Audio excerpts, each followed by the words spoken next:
오늘은 어제 2장 못했던 너희는 그리스도의 향기라 라는 말씀, 내가 그리스도의 복음을 위하여 향기가 되어야 된다. 고린도후서 2장 12절부터 17절 말씀을 여러분과 함께 나누도록 하겠습니다. 고린도후서 2장에서는 사도 바울이 자신이 고린도 교회 성도들을 얼마나 사랑하고 있는가를 잘 보여주고 있습니다. 자신은 고린도 교회 성도들을 위해서 존재하는 목회자로서 자신의 모습, 진가를 잘 드러내주고 있습니다. 특별히 어제 여러분과 함께 나누었는데 고린도 교회에서는 두 가지의 큰 문제점을 가지고 있었습니다. 첫 번째 문제점은 뭐냐면 주로 음행, 근친상간, 또 이런 문제가, 윤리적인 문제가 아주 큰 문제가 있었습니다. 두 번째는 거짓 교사들이 있어서 바울이 사도가 아니다 라고 주장하는 사람들이 있었습니다. 이 두 가지는 교회의 뿌리를 흔드는 아주 중요한 문제였습니다. 특별히 사도 바울이 사도가 아니라는 말은 뭐냐면 바울이 전하는 모든 말 그 자체가 근거가 없다, 가짜다, 믿을 수 없다, 그렇게 주장하는 사람들이었습니다. 또한 말씀을 드렸듯이 음행이라는 이 문제는 심각한 문제였습니다. 더더욱이 그 음행을 행한 한 사람이 교회에 굉장히 중요한 포지션을 차지하고 있는 사람이라 참 쉽지 않는 문제 처리였습니다. 그런데 바울 사도는 이렇게 말합니다. 범죄한 자가 진실로 회개하면 그를 용서하고 사랑으로 품어라. 이건요, 사도 바울의 이 당부 이 자체가 그가 얼마나 사랑을 품고 살아가는 사랑의 사도인지를 우리에게 분명히 보여주고 있습니다. 그러면서 사도 바울은 고린도 교회 모든 교인들에게, 자, 여러분, 범죄한 자가 있으면 이 범죄한 자가요 그냥 회개합니다, 이 정도가 아니었습니다. 그 시대에 교회에 출교를 당할 만큼 굉장히 큰 어려움을 그 스스로가 범죄했기 때문에 당했습니다. 그러니까 모든 공동체 회원으로부터 그 정도의 정죄를 받았기 때문에 이제 우리는 좀 용서하자. 자, 그렇게 나왔던 거죠. 그러면서 모든 고린도 교회 교인들에게 너희는 그리스도의 향기라 그렇게 말씀하고 있습니다. 오늘 12절부터 17절까지 말씀의 본문은 바울이 고린도 교회와의 긴장 관계가 해소되기 전까지 느꼈던 영적인 고뇌를 말해주고 있습니다. 바로 자신의 사역과 모든 성도의 삶을 그리스도 안에서의 승리의 행진이라는 놀라운 비유로 전환하는 본문입니다. 사실 교회는요,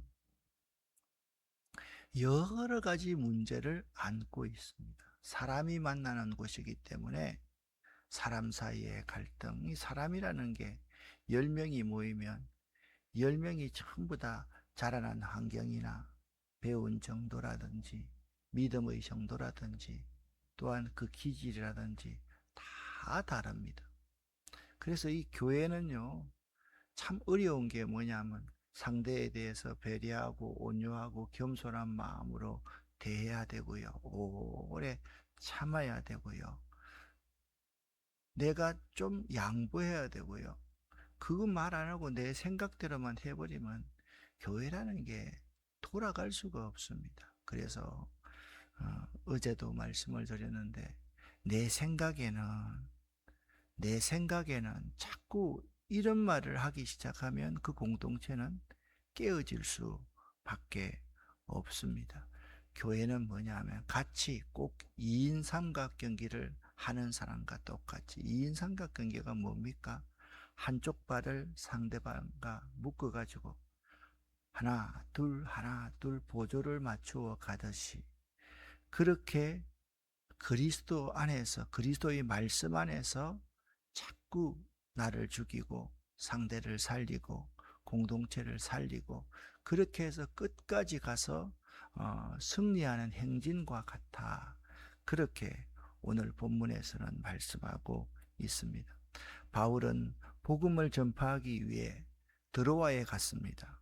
그런데 가만히 보니까 드로아에 주님 안에서 복음의 문이 열려 있는 것을 그가 보게 되었습니다. 그런데 마음 한켠에 평안하지를 못하는 겁니다. 그 이유가 무엇입니까? 고린도 교회의 상황을 확인하기 위해 보냈던 동역자 디도를 만나지 못했기 때문에 그렇습니다. 여러분 이렇게 생각하시면 됩니다. 이쪽에 에베소 소아시아 7교회가 있는 이 에베소 교회 바로 위에 드로아라는 지방에서 환상을 보고 마게도니아로 건너갔지 않습니까? 저 아래쪽에 고린도 교회가 있습니다. 그러니까 배를 타고 마게도니아로 가서 빌립보 교회부터 시작해서 고린도 교회가 있는데 디도를 보내가지고 고린도 교회 상황이 어떤가 좀 알아보고 오너라 했는데 디도를 아직 만나지 못했기 때문에 이 드로아에 복음 전할 수 있는 복음의 문이 활짝 열려 있음에도 불구하고 마음이 편치 못하고 이상하게 불안한 거예요. 여기에서 중요한 사실은 사도 바울의 마음에도 불안함이 있었다라는 것입니다. 위대한 믿음의 사도도 흔들릴 때가 있었습니다. 그러나 그 불안이 그 위대한 사도 바울을 무너뜨리지 못했습니다. 오히려 그 불안 속에서도 그는 하나님의 뜻을 구했고 하나님의 뜻이 무엇인지 알았을 때 하나님의 뜻을 따라 순종하는 그러한 삶을 살았습니다. 여러분은 마음에 불안이 있을 때 어떻게 합니까? 여러분은 마음이 흔들릴 때 어떻게 합니까? 그 불안, 마음이 흔들림 속에서도 오히려 하나님의 뜻을 따라 움직이십니까? 아니면 내 뜻을 따라 움직입니까? 그게 참 중요합니다. 여러분도 불안할 수 있고, 여러분도 불안할 수 있고, 나도 불안할 우리 모두가 다 불안할 수밖에 없는 존재입니다. 신앙생활을 하다 보면 아무리 믿음이 돈독하게 살아가려고 노력해도 마음이 불안할 때가 있습니다. 마음이 흔들릴 때가 있습니다. 그때 우리는 제일 먼저 말씀을 읽고 주의 성전에 나와서 무릎 꿇고 하나님의 뜻을 구해야만 합니다. 그리고 그것이 하나님의 뜻이라고 분명히 내 속에 인지되고 느껴졌을 때 그 하나님의 뜻을 따라서 나를 굴복시키고 그 뜻에 순종할 수 있는 삶을 살아야만 합니다. 우리도 때때로 사역의 문이 열렸는데 사업의 문이 열렸는데 이렇게 하면 사업이 될 것 같은데 이렇게 하면 잘 될 것 같은데 마음이 평안치 않을 때가 있습니다.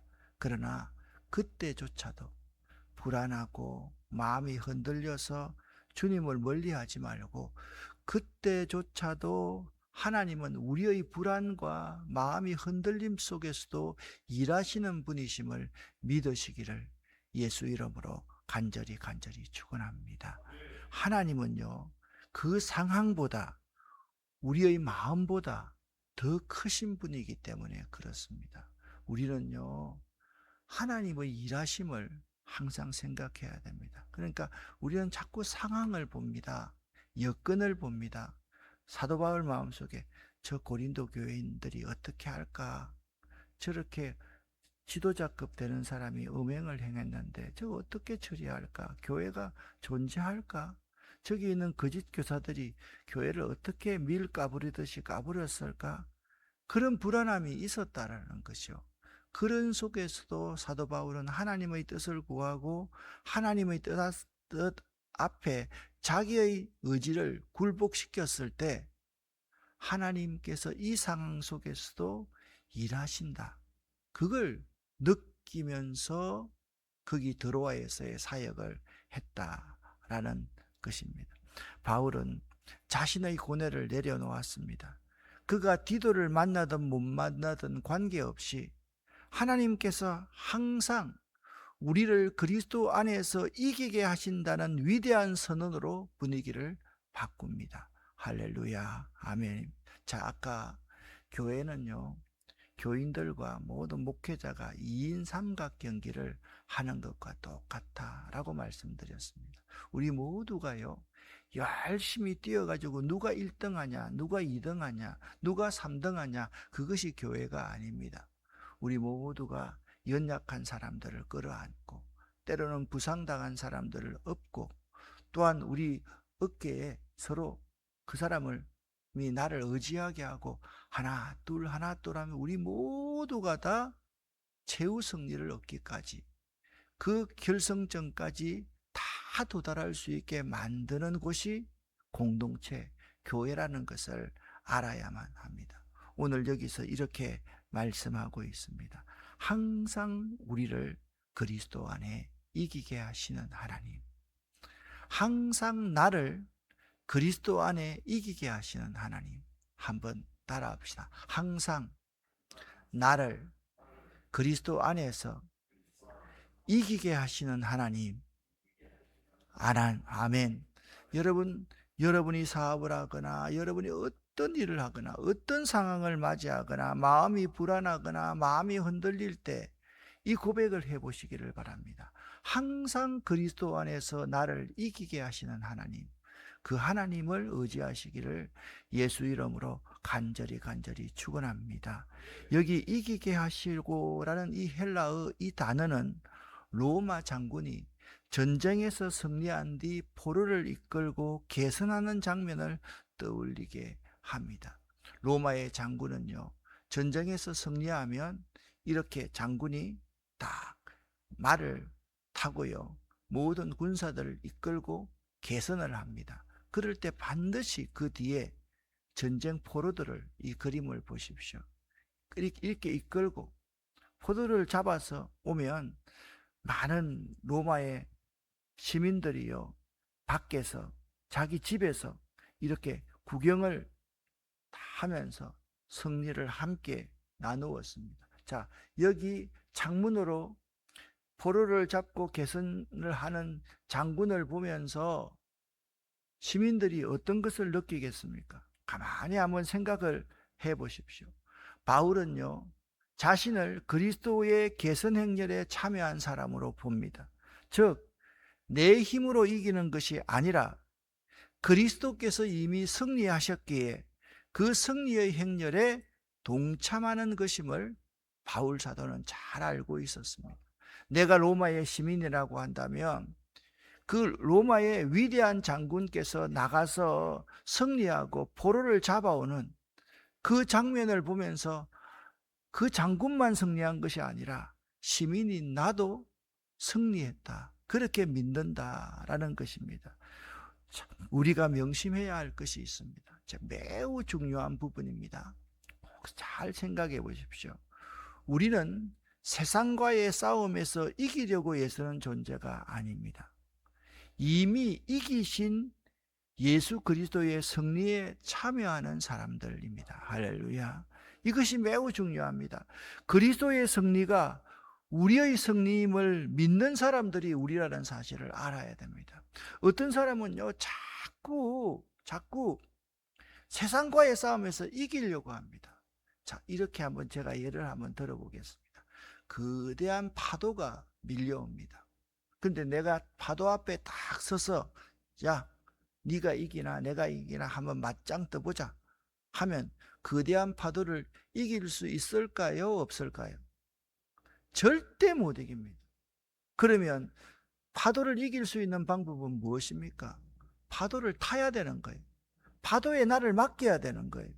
그러면요, 여러분 하와이 같은 데서 윈드스핑 하는 사람 이런 보지 않습니까? 그런 사람 어떻게 합니까? 조그마한 그냥 우리 나무 같은 것들 한번 타고요, 그 속에 그냥 자기를 맡기는 거예요. 그러면 우리가 파도를 이기는 사람이 될 수 있는 것입니다. 여러분 자꾸 세상을 이기려고 하지 마십시오. 이기려고 하면 파묻혀서 집니다. 우리는 그리스도의 승리 아니면 이 세상을 이길 수가 없다라는 것입니다.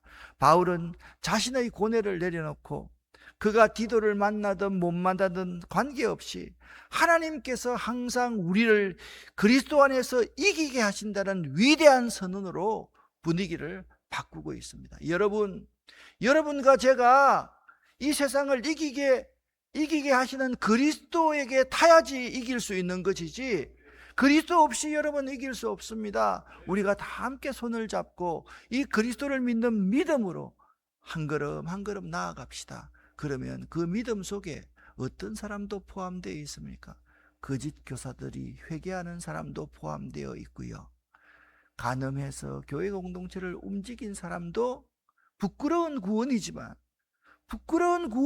그 부끄러운 구원도 얻게 해줄 수 있는 사람이 정말 교회이지, 교회가 세상 법정이 아니지 않습니까?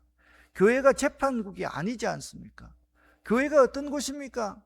죄 지은 사람들을 품고 회개할 수 있도록 만들고 그들과 함께 하나님 나라로 향하는 것이 교회 공동체 아닙니까? 자, 지금 이 성경 구절을 같이 한번 읽어보겠습니다.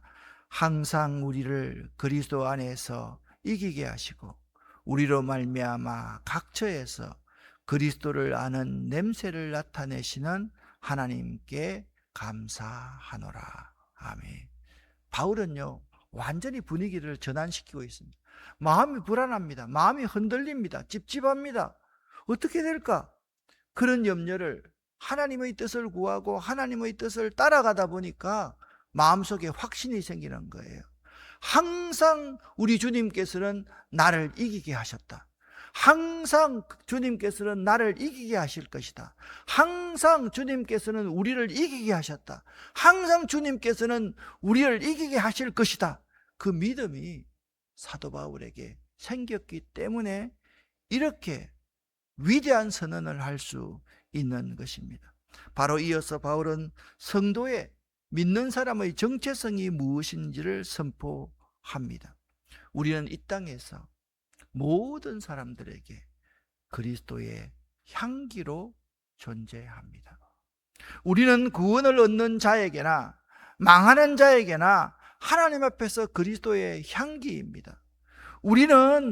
우리가 거룩하게 사는 사람이나 저렇게 죄를 짓고서 회개하는 사람이나 똑같이 그리스도의 향기입니다. 우리는 우리를 비난하는 사람이나 우리를 인정하는 사람이나 그들 앞에서 그리스도의 향기입니다. 다름을 보여줘야 됩니다 라고 말을 하고 있는 것입니다. 바울은 자신과 사역자들을 그리스도의 향기라고 표현을 합니다. 향기는요, 표현하지 않아도 느끼게 됩니다. 향기는 말하지 않아도 느껴지는 것이 향기입니다. 그리스도의 사람은 말보다 삶으로 예수의 향기를 풍기는 사람입니다. 제가 커피를 되게 좋아하지 않습니까? 외국 같은 데 갔다 오면 참 제가 내리는 커피 향을 참 맡고 싶습니다. 그러면요, 그라인딩 할 때 커피 원두를 갈 때 있잖아요, 위에 뚜껑을 열어놓고 갑니다. 윙 해가 갈면요, 그때 나는 그 커피 향, 참, 그리고 커피 한 잔을 에스프레소로 탁 한 잔 마시는 그 느낌, 정말 굉장합니다. 우리가요, 예수의 향기로 살아간다는 것은 말이 아닙니다. 삶입니다. 그냥 사랑합니다 말하는 게 아닙니다. 정말 사랑을 보여주는 겁니다. 드러내는 겁니다. 죄인이라 할지라도 진정으로 회개하면 그를 끌어안고 함께 2인 삼각경기로 나아가는 것이 우리의 사랑의 모습이에요. 이 사랑을 보여주는 사람이 누굽니까? 사도 바울입니다. 사도 바울은 누구를 본받았습니까? 주님을 예수 그리스도를 본받았습니다. 이 향기는요, 듣는 사람에 따라서 두 가지 극단적인 반응을 나타냅니다. 첫 번째, 이 향기를 맡고 구원을 얻는 자에게는 이 향기는 생명으로 인도하는 향기, 구원의 복음이 됩니다.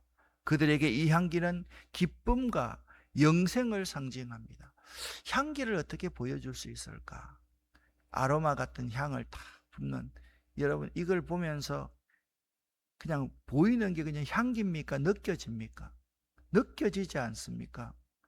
여러분 향은 우리가 보는 게 아닙니다. 느껴지는 것입니다. 자, 한번 보십시오.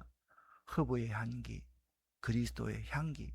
또 이 복음을 듣고요, 망할 사람들이 있습니다. 이 망하는 사람에게는 이 향기는 죽음으로 인도하는 향기입니다. 이들이 복음을 거부하고 죄 속에 머물러 있기 때문에 심판이 예고되는 향기입니다. 그들에게 이 향기는 고통과 죽음을 상징합니다. 여러분, 짐승이나 모든 생명체들이 죽어 있는 모습, 사체가 되어 있는 모습을 여러분 보셨습니까?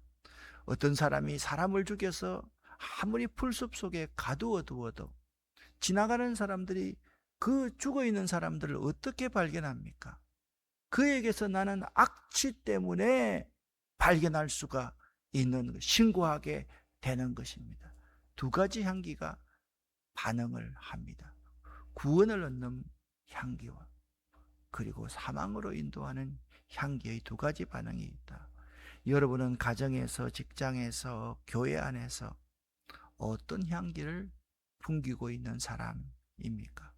누군가가 나를 통해 그리스도의 사랑과 온유의 향기를 느낄 수 있을까 한번 생각해 보시기를 바랍니다. 그리스도의 향기는요, 진심과 사랑과 겸손과 용서에서 나타납니다.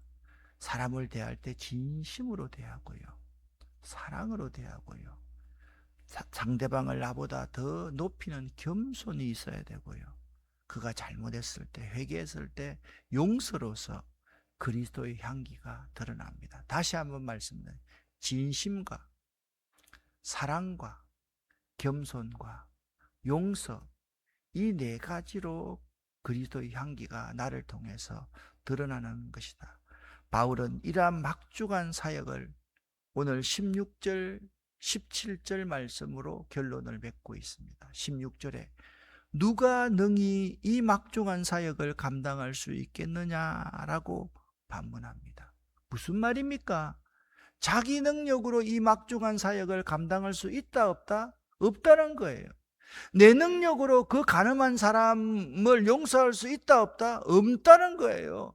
내 능력으로 나를 비난하면서 내가 사도가 아니다라고 그렇게 주장하는 사람을 용서할 수 있다? 없다라는 거예요.